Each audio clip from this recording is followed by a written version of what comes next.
I'm Mike, the owner of Reverence Bourbon, and today we have a very, very special guest with us on this episode, season 2 of PSSITA Podcast. So I want to introduce y'all to the Netflix phenom and champion of the barbecue showdown of season 3, Miss Chef Shaticka Robinson. Thank you.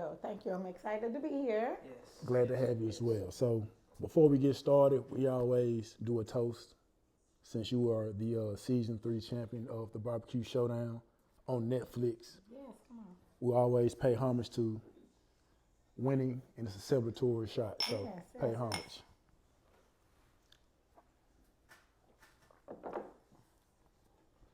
Oh yeah. Yeah, good Tennessee bourbon right there. So, That's good stuff. so Chef, where can we start off at?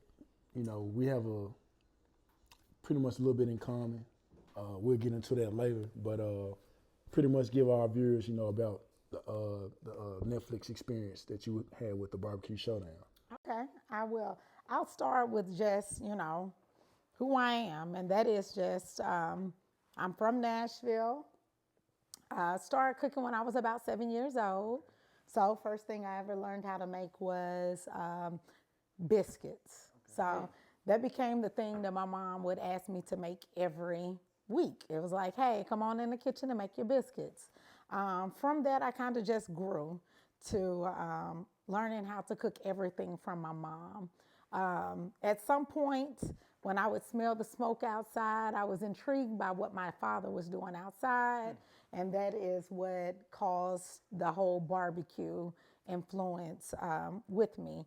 So, I've been doing this thing now professionally for about 16 years at this point, and I just have a true passion for food and serving people, and that's my thing. All right, so when you got, I'm gonna start once you got to an adult, right? Because I remember we talked, and you was the head chef at TSU. Yes. Okay, was that your first head chef, executive chef job? Let me be politically correct. Executive chef. Executive chef. That was your first executive chef. That was my first executive And chef. how was that?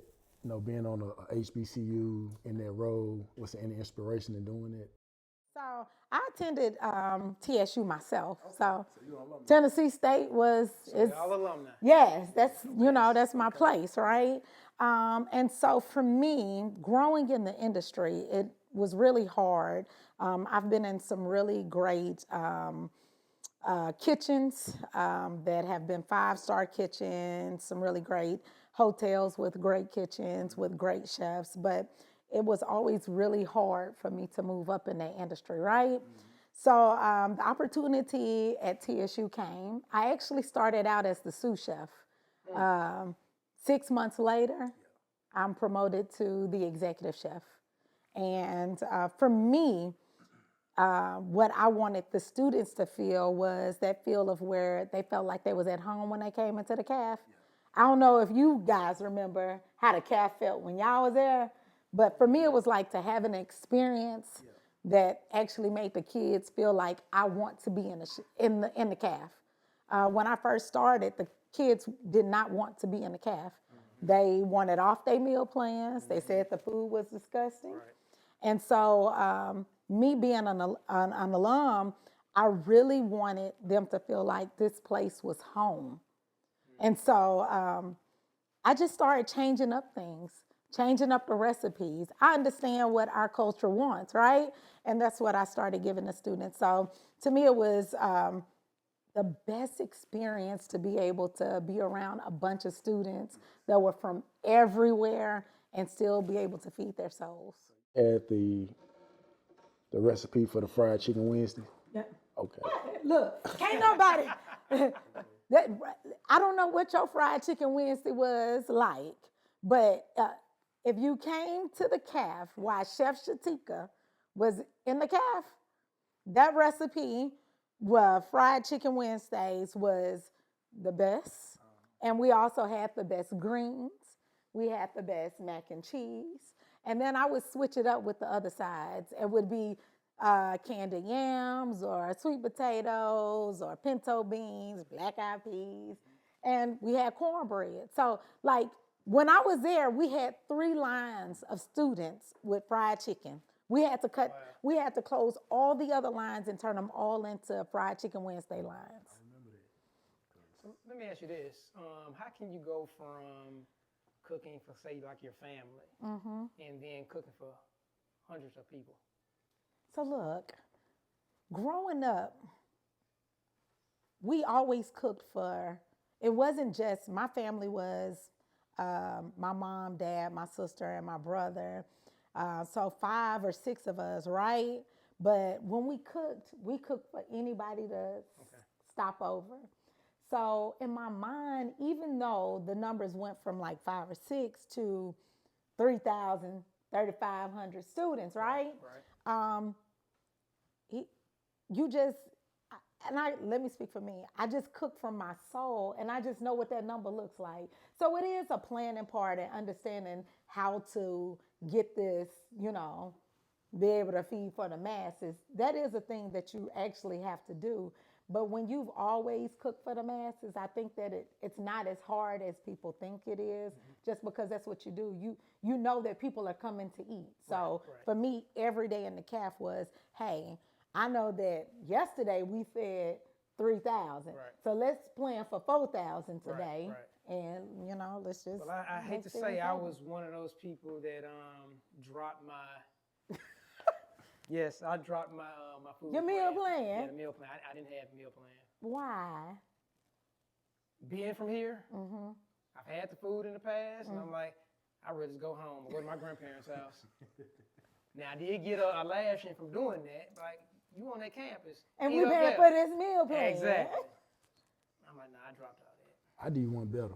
I didn't have a meal plan. I was still there for Fried Chicken Wednesday. Like, I'm gonna let it be known, like, I didn't have a meal plan. I stayed on campus, had my own apartment, and my friend had his meal plan. So when he didn't eat, I used this card. So I love it. Wednesdays, I was there. Because honestly, we used to just use the, whoever had, like my roommate had a meal plan, we would just get the jungle juices.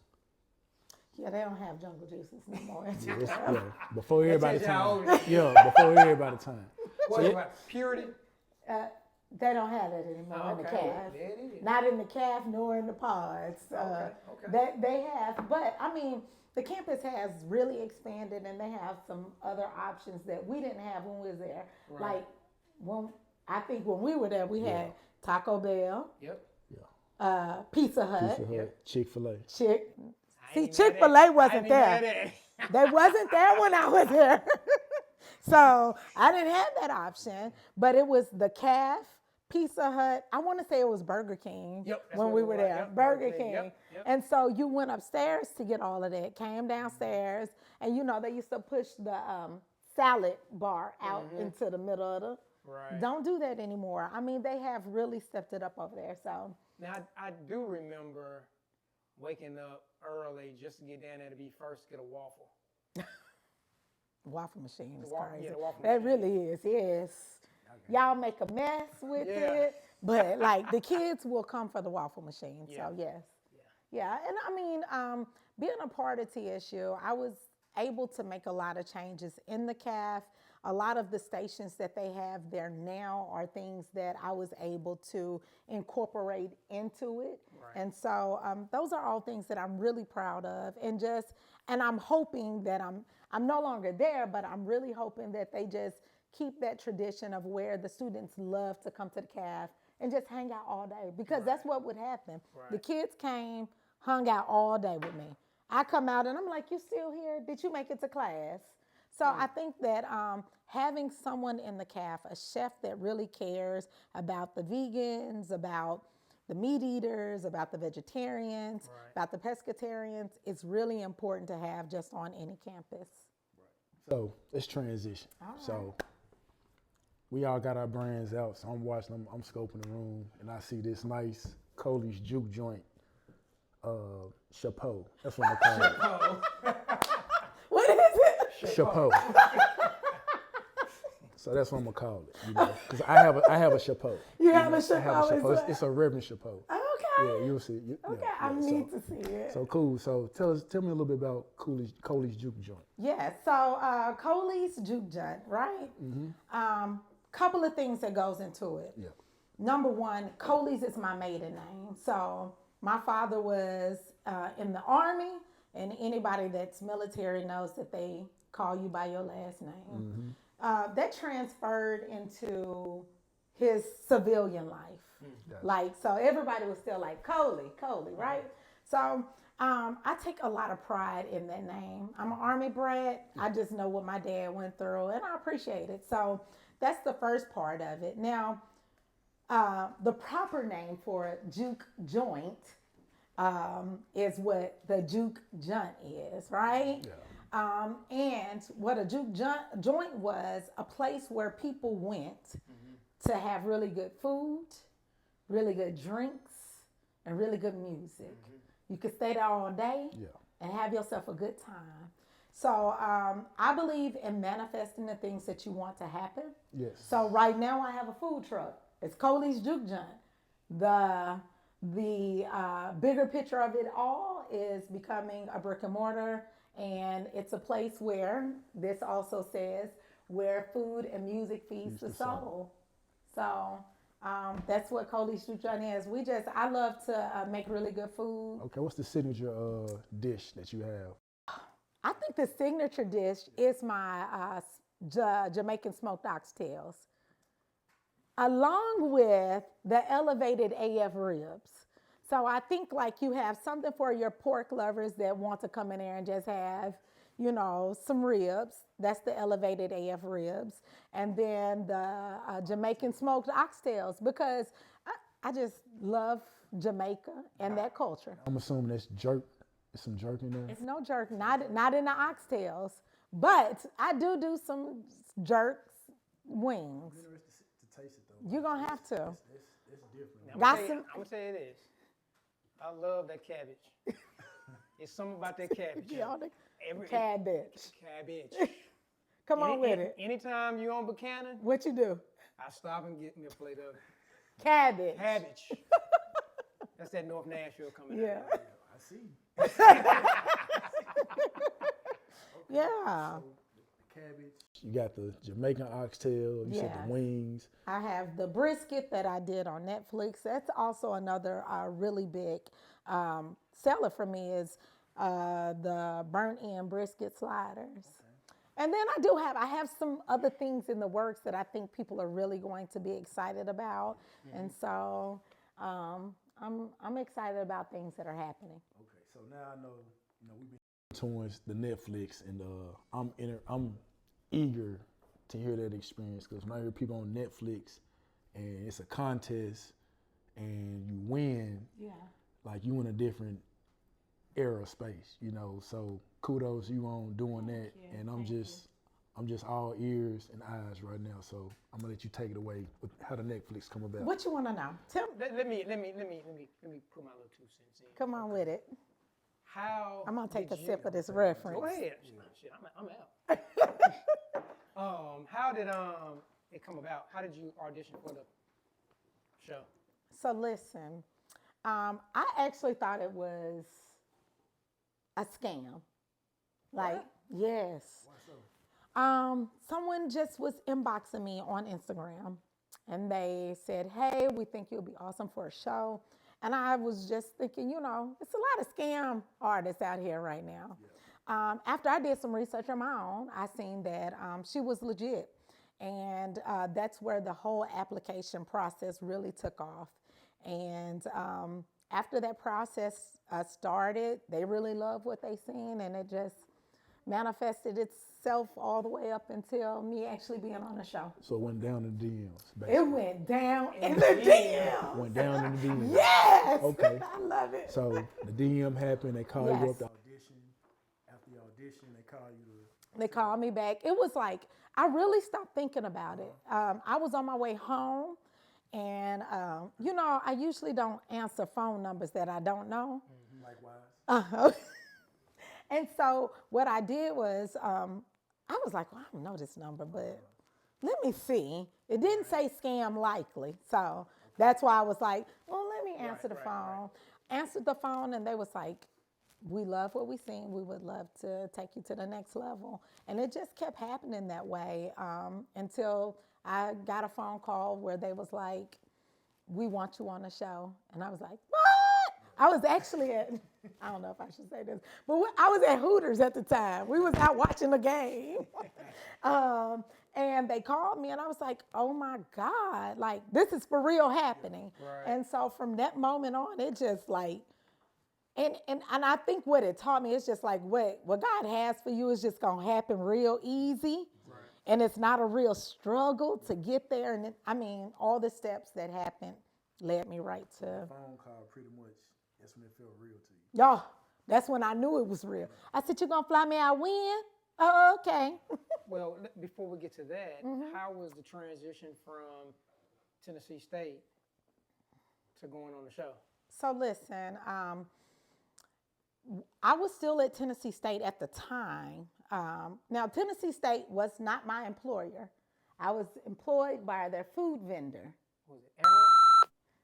I'm going to remain silent on that one, but I will say that I was employed by a food vendor. I think they were when I was there, so that's why I was saying something. Yeah. And some people don't want the best for you. And I felt like they were trying to either sabotage my position at TSU or my opportunity. And they were telling me that I needed to make a choice between you either stay here or you take this and you don't have this when you come back. Whether you win or lose over here, you don't have this when you come back. Wow. And I actually decided this because I felt like that was what was best for me and my family. And I actually decided to say, hey, I'm going to leave you and come here. Now, I will say President Glover was there at the time. She loved what I was doing for the students and for the university, and she just did not want to see that happen. And so they actually had to call me and ask me to take my job back and told me to go away and do all the things that I needed to do until I was back. And that's how that happened. So I was still there at the time, but, got a lot of haters. I know you're still, going towards the Netflix piece, but I keep going back to TSU because to this day, don't you still do some stuff on the yard? Oh, listen, when you build relationships with people and you're really genuine with people, those people are going to look out for you regardless. So the food vendor may not like me on that campus, but when you have done so much for the students and the campus is going to look out for you. And that is what I appreciate about Tennessee State the most is that I'm a part of a family, and these people continue to want to see Chef Shaticka on campus. Okay, cool. Now, when they flew you out. Yeah. Jesus. Number one, I went with 5 pieces of luggage. Like. How long you planning on? You going to the end. Because in my mind, I was like, I'm here for the gusto.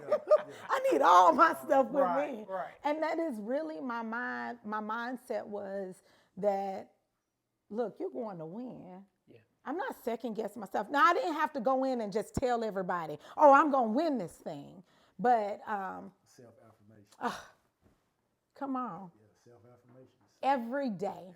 And every day that I was still there, so it was crazy. I woke up every morning, like we would have to be up from 5 in the morning. Well, let me not say up. We would have to be wheels up at 5 to 7 in the morning, right? So sometimes that might mean you up at 3 or 4 in the morning to get ready. But every morning I started with just gospel music, and I was blaring it. Yeah. So it came to a point where a lot of the other contestants was like, Shaticka, you really praising God in the morning? I sure am.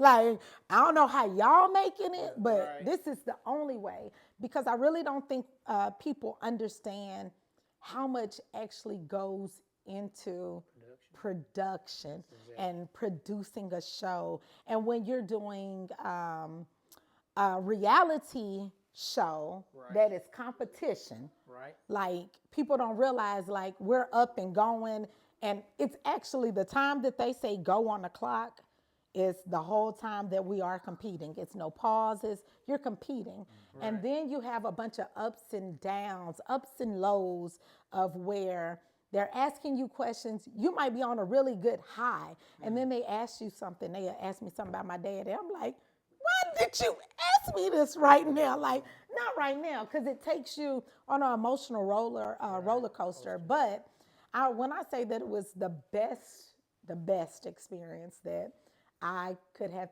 ever been on, and to know that I end up winning, it was such an amazing experience. So I for real. Did you try the other competitors' food? Like, I didn't want to. You didn't? So at some point in the show, they make us pass around the food. They make us do it. And I really was so hesitant. Like from the first episode, Kareem got first place, and I got second place on the first episode. And the juices was just running out of my dino rib, right? And Kareem and Luis was like, Shaticka, can I taste your food? No. I don't want to taste your food. Okay. And you ain't going to taste my food. Because then you try to readjust your mind like, yes. Okay. But we really did get along. Okay. But for me, I am competitive. And I knew that if I tasted someone else's food, I would then change what I was doing because I think I need to. No. I don't want to taste your food, and you're not going to taste mine. Yeah. The reason I ask is food is subjective.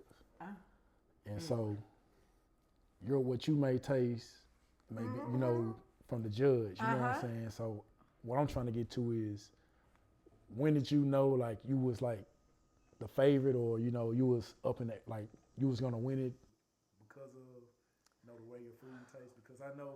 I don't think I knew that. Okay. So. I think I was so nervous. Let me tell you, like, after every, when they would be like, time, show me the meat, right? And everybody's hands go up. I would go look at everybody's food and how it was presented. Right. And it would make me be like, God, dog, I'm going home tonight. Okay. Not because I didn't know that my food was delicious, but just by appearances of some people's food, to me, subjective, right? Like, dog, that is plated so beautiful. It has to taste good. Mm-hmm. But I had confidence knowing that, like, I can cook. Mm-hmm. I know I can cook. I'm like, this is what I do. And I tell people, I actually work best under pressure. Give me the pressure, because that's when I'm really going to put it on. So each time you guys went into that fridge. Shit. I'm tired. What was on your mind? It was literally like, it depends, when you're going into the fridge, you're actually hoping that the protein that you want to cook is in there. Right. So you're like, please let my protein. Then you're like, well, that's gone. Let me think of what else I can do. And so you're really having to pivot on like this, right? And I really think that being the executive chef at TSU is what actually helped me to be able to pivot on the moment, right? Students coming in, and we think there's a dish that the student's not gonna like, and they all love it. Mm-hmm. And now I'm out of it. Oh, well, God dog it. Now what? I need to think about what else I can create, and they still love the dish. Right. And I really think that just having that experience helped me in that moment of going into the fridge.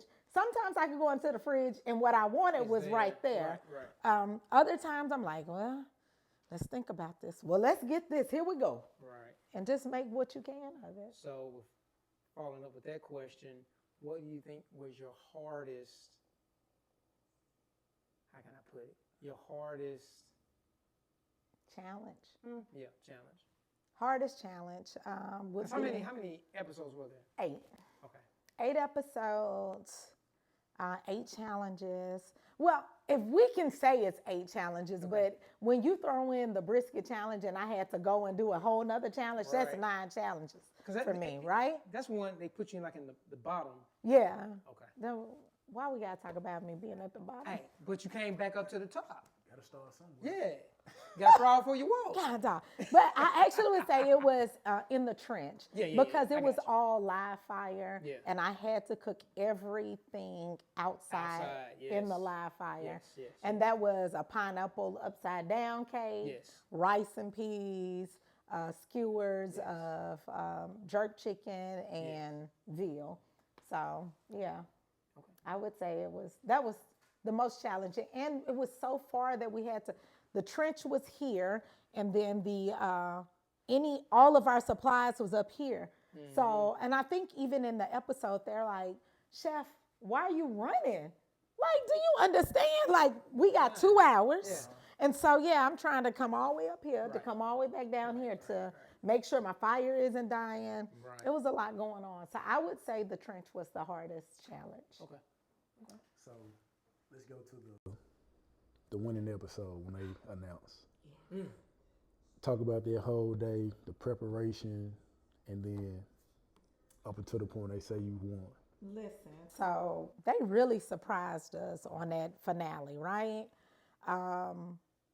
Gerald and I are walking out onto set, and it's Coley's Juke John on one side and Big Poppy's Smokehouse on the other side. So they actually brought our restaurants to life. And for me in that moment, it was like, oh, this can happen. Like, this is what this whole thing is supposed to look like. And in that moment, for that, it was like, make what your restaurant menu would look like. For me, it was because I've imagined this for so long. That's easy for me. Let me go and work. And it was me just working up into that moment of where they announced that I am the winner. I actually thought Gerald was going to win. I have, for real. Where was Gerald from? Gerald's from New Orleans. Okay, yeah. I actually thought Gerald was going to win. I was nervous as hell, but me and Gerald had already had the conversation. Like, if you win, I'm happy for you because it's for the culture. That's how we felt. Like, it's 2 of us at this point in a season finale of a cooking show. You don't usually see that. And so we have both just said, whoever wins it, we're happy. Now, when they call my name, if you watch, I'm shouting, I'm praising God because it was still just, and I even think to this day, I'm still soaking that in. I'm still soaking in the win. And a lot of people will say because you're humble. I think that I am so humble to where it's I don't want to take things for granted. Right. And I'm just I'm grateful for the space that I'm in. I'm grateful for you to ask me to do this podcast. Right. I'm grateful for that. So I think that's just the space I live in is in a space of gratefulness. Because I can tell you, I was kind of nervous for you, especially the young lady. I think she was from Texas. Salone. Yes. That heifer bad. I ain't even gonna lie. I told you we did taste people food, right? Yeah. When I did taste Salone food, I said, wait a minute. Yes. Now, and I'm so serious. Salone, she won so many of the competitions. You're like, Salone won again. Like, God, dog, what is Salone doing? Shout out to Salone. Yeah, Salone. You did your thing. Yes. And she knows she's a super sweet person. Yes. And that's why when Gerald did not pick her to be his partner in the finale, I couldn't understand. Sloan won all the challenges, at least 4 of them, back to back. Right. But yeah, she has a great flavor profile, super sweet person. That's my girl. How's your relationship with everyone that was on the series? So listen, I have a WhatsApp chat little room, for ourselves where we still keep in touch. I think it's really important just because people don't realize you meet total strangers. Exactly. You're together in this very intimate space for so many hours in a day. And even though you came in just 3 weeks or 2 weeks, and you're able to just grow this awesome relationship. Right. And so we still reach out to each other and we still talk and make sure that we're all good.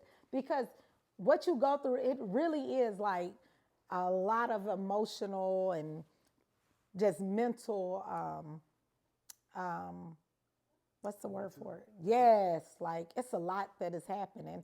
And y'all are the only the people that go through these shows understand what you actually going through. So with all that being said, with having these relationships with these people, do you fly out to any of their current events that they might possibly have? Absolutely. Look, we even fly. I've flown out to California to be with Eduardo. Eduardo was on season 2. Okay. So it's like season 1, season 2, season 3. We are this whole family now, and we all support each other. So no matter, and I had never met Eduardo until that day I flew out to meet him. Okay. But we just reached out to each other via, DMs or exchanging phone numbers. And so that's how barbecue is a community, right? Right. That's how I like to look at it. We are all people that understand that the time and the process of what is going into producing the food to feed the masses. Right. And it's a great community to be in. It's a very loving community. I mean, it's tons of people. Rashid from season 1, I've met up with him, still talk to Kevin Bloodsoe. What's our guy when we did Golden Pony? I want season 2. So that is Thyron. So Yes. and that's what I'm saying. It's like never had met Rashid before. Right. And then we have Thyron. I had never met Eduardo. Right.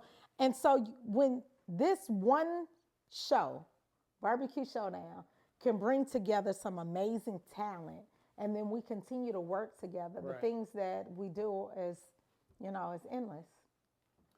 Okay, so let's talk about post Netflix. What has that done for Chef Shaticka to this point? Lord, post Netflix. Life after Netflix, right? Yes. Has been amazing. As far as Coley's Juke Joint, the food truck, has really taken off. Lots of opportunities for the food truck to just be everywhere. And then I'm just traveling, right? In and out of airports, Italy. People notice me. Like, they're like, So you're a rock star. yeah. They're like, aren't you Chef Shaticka from? Yes, that is me. So being noticed by everybody, and understanding that I am now a celebrity and walking in that space, and the opportunities that show actually has granted me, I think that is the biggest thing. That's the largest. I would love to be a rock star. You are a rock star. What do you mean? You said Man, shout out to Reverence Bourbon. Hey, Tennessee Bourbon Whiskey. like Shout out. this is the rock star. Now I'm so serious. Like I'm drinking this. I usually want ice in my beverage, but not having it. A lot of times when you don't have the ice, it gives you a really, funky taste. Like it's strong in your mouth. That's not what this did. This is really I'm telling y'all smooth. this. And so I'm telling y'all, for real, this is it. Watch for this in some of my barbecue sauces. I'm telling you, it's coming for you. And I'm gonna be honest with you. This is this isn't probably. This is the first episode where I've had a drink. What? Because I'm gonna sit here and tell you, I'm a little lightheaded right now. Yeah, I'm feeling great. Are you okay? What? Yeah, and I'm being for real. I'm being so serious. Like I'm usually like, where's my sexy ice? The big ice cube. Yeah. But to not have it and to be able to still sip on it, you did an awesome job. So you are a superstar. Thank you. I'm up here with superstars. I can't wait to try what you do with it. Oh, Make sure on the first taste test. oh, most definitely. I would hate to do something and you'd be like, she made my stuff garbage. No, I'm coming for you. And be like, hey, try this. Cool. So That's what's going on with it. I like barbecue. Okay. I'm from Memphis, as everybody knows. So let's put Chef Shaticka to the side. Okay. We're gonna do a list. Oh Lord Jesus. Your Mount Rushmore top city barbecue. Cities? Yeah, they make the best barbecue. Top 5. It's sad to say, and I hate to really say this. It's Nashville because I'm here. Okay. I mean, it's your list. Okay, This is your list. Okay, thank you. Yeah. So, Nashville is there. That's one. Listen, Austin, Texas. Texas has to go on there. I don't really. This is your list, so This is my don't even list. think about it. It's really hard. Then I'm gonna go to North Carolina. Okay. Like, just put. I don't know the city. Well, my family is in like Winston-Salem area, Okay. so I will say that area. But I'm just saying North Carolina. I believe their type of barbecue, where it's more of the vinegar base with their meat. I do like You like that. that, okay. Like, I don't know if you remember Cantrell's. Yep. But if you ever had their pulled pork sandwich, it reminds me of barbecue in North Carolina. But I felt like Cantrell's was the best barbecue spot in Nashville when I grew up. All right. Shout out to Cantrell's and Cantrell's. Mary, yeah. Cantrell's isn't around anymore, but that was my favorite. Yours as well. Yeah. So 2 of the best that was in Nashville. And so, that's really hard. So I gave you 3. Yes. Let me see. Oh, I will do Rancho Cucamonga in California because I've been there and I've had theirs. Never heard that one. Yeah. I might need to put that on the bucket list. Let me tell you, I was so impressed with the type of barbecue that they do there. Yeah. And it's more live fire. So, and then St. Louis. It hurts my heart. I'm so disappointed. You thought Memphis was I wasn't. Memphis disappoints me every time I go. I don't know if y'all should put this on this. Don't do that to me, y'all. Don't. I'm so disappointed. I can't. I gotta sip my sorrows away, man. Like that. Is Memphis barbecue really good to you? Absolutely. What makes it so good to you? Tell me. First off, I'm from there, But if you wasn't from there. If I wasn't, wherever I'm from, it gotta be on your list. But what makes Memphis barbecue so good to you? Because it's And I'm sure people, when they watch this, they're gonna be like, how she didn't say Memphis. so in my opinion, we have the good smoke flavor. Like a lot of people smoke down in Memphis. So I'm a smoker. What type of wood are you using? What type of wood do you say most people are using? See, that I don't know. I've been in Nashville. I've been colonized in Nashville, so I don't know what wood people are using, but I use apple. I like cherry. I do a little mesquite here and there. But like me, I like to smoke. Like my lamb chops. Well, I'm not gonna put that out there. Don't talk about them lamb chops. No. Just I'm gonna let you. And this is when I make them, I want you to talk about I them. do want to talk about them. Yeah. But this is what I think is really important about barbecue, right? Some people like a really heavy smoke flavor in theirs. And then some people just want that just subtle taste of of the smoke. So I really think it depends on what type of barbecue you're looking for. I would like to say that my barbecue, and I tell people, I use pecan and cherry. It's not going to give you that very heavy flavor of smoke, but enough to know that it was smoked. And that's just me, myself. Yeah. And I think that one of the questions that a lot of people used to ask me was, like, what is your style of barbecue? I almost think that's almost the same style as what you're asking, or like my Mount Rushmore of barbecue, right? And most of the time people are going to say Texas style, Kansas City, Memphis, North Carolina, and it's one more. Can't think of what it is. I'm sorry. But what I like to tell people is you can't put me in a box, because the barbecue that I'm going to create, I'm creating for everyone to enjoy. Don't tell me that I'm just this type of barbecue person. I'm an all-around barbecue person. I'll smoke whatever and I'll use whatever. What I do know is that I'm only using 2 types of woods, and that's pecan and cherry, unless I can get me some pimento wood from Jamaica, and then I'm going to use pimento wood for my jerk chicken. Okay. Let me ask this. On any of the episodes, I don't remember, was there like any type of exotic meat or? On this season, we didn't have exotic meats. Okay. We didn't have exotic meats. The last 2 seasons, they had exotic meats or really funky things that they had to do. I don't feel like this season we had things that were like just really just out of the way. More than anything, I think that it was just, and maybe it was myself. If you watch the first episode, Gerald says I'm an overachiever. Right? And that's because I would do more than what was required. I did a dessert for every episode. A dessert for every episode. I was the only person that was actually able to case a sausage. Everybody else made like sausage patties. And I actually cased my sausage. So I think that I did go above and beyond because that's just who I am. I'm very competitive.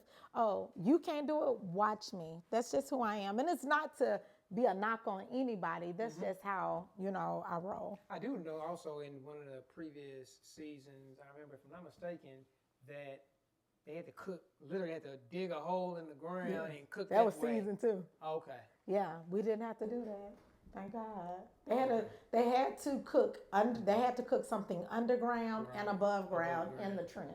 Yes. So our trench was, you just had every single dish, your side dish, your dessert had to be cooked in the trench. Okay. So outside of you making this nice, delicious salsa dish with reverence, I love it.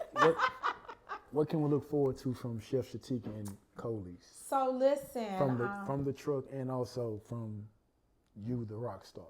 What you got coming down the pipe? I'm coming with it. So number one is on Coley's food truck, I am about to start doing turkey tips. So a lot of people are wanting, they'll be like, hey, do you do anything other than pork or beef? Chef Shaticka is about to start doing turkey tips. You hear me? Turkey tips. Listen, and I just got some other things that I would love to bring to just to start promoting out as far as like even a vegan option. There are some things that'll start coming out soon where you see like a pulled pork taco, but it's actually a mushroom. That will be another thing that I'll start providing on the truck. Okay. Now, as far as Chef Shaticka, Chef Shaticka is working on some major things. Brick and mortar, hopefully to be able to partner with both of you guys and with my bourbon and with my cigars, Rolling Humidor and Reverence. I'm really hoping that we're able to collaborate and really start bringing together barbecue, whiskey, and cigars in a space where Nashville hasn't seen it before. Yeah, that'd be a nice little smoke session. So this is the thing, though. See, I don't think they understand. I don't think they understand. The Rolling Humidor, we right here. Yeah. We got a cigar. It'd be a nice little smoke session. And then you have the Reverence. Yeah, I think it'd be a good little smoke session. Yeah. Nice smoke session. I like that. Yeah. I love it. So that, and then I just have a lot of private events that I'm doing, and I'm just really trying to get out in the city, see how I can help the city or what I can do in the city to be of service. Yeah, because it's definitely food truck season. Yeah. And I know for sure, for those who don't know, we are hosting the Nashville Cigar Festival, known as PSSITA Fest. And who's gonna be there? That cabbage, them turkey tips. Come on with it. Before, I'm gonna try the sauce with the Reverence first, and it might be out there. But listen, I'm gonna try it first. I'm gonna let him try it, and he's gonna love it. I'm not saying it's gonna be nasty, but like I gotta make sure, I wanna be the first one to try before they. I'll make you feel like it's from Memphis or something. Hey, that'll do me so good. I swear. That's what I know. I swear. I'm gonna give you that. I'm gonna give it to you. I appreciate Because it. I promise, Yeah. I'm gonna give So- that to you. She would definitely be there at PSSITA Fest serving the best dishes from Cooley's Juke Joint. So make sure y'all get your tickets. Say Coley's. Cooley's Juke Joint. Let me say Joint. Yes. Yes, 'cause I ain't And from that's Memphis, Yeah. right? Thank you. And I'm still. You see how? And we still in your top my five. And we still God. in your top Do five. you see? But do you see how that all works together? It does. Coley's Juke Joint, and there you are. That is Yeah, how I put you yeah. in my top 5. Call it the Joint. The joint. Yeah. The Coley's joint. The Jump platter. You know what I'm saying? Right Yes, I like that. Come on, man. I got Toast you. to that. Yeah, manifesting. We there with it. I'm out, but hey, Do you need some more? no. So yeah, man, Chef Shaticka, we definitely appreciate you I for appreciate giving you us this guys. time, giving us this conversation, giving us all these gems and letting us into your rock star life. Yes. We do really appreciate it. Yeah, so- I would just like to say, I think that what you guys are doing is something amazing. Just bringing brands together and then the conversations that you all have with just the people around the city. Right. I think that is something that is amazing, and I'm honored to just be a part of it. Well, we definitely appreciate you. We love to be amongst Yes. in the presence of greatness. We are giving her her flowers. Yes. Oh, thank you. I appreciate it. We appreciate you, and guys, until the next episode, make sure you like, share, subscribe to PSSITA Podcast. Follow us on IG, The Rolling Humidor. Follow me at Reverence Bourbon. Also, Chef Shaticka, what are your handles? You can follow me on Instagram at Chef Shaticka and also at Coley's_JJ. There it is, guys. So make sure you get your tickets for PSSITA Fest so you can get some good barbecue. That Jump Platter, July 11th through the 12th. Follow the IG, PSSITA Festival 615. Like we always say, guys, we're going to keep putting smoke in the air. We'll see y'all later.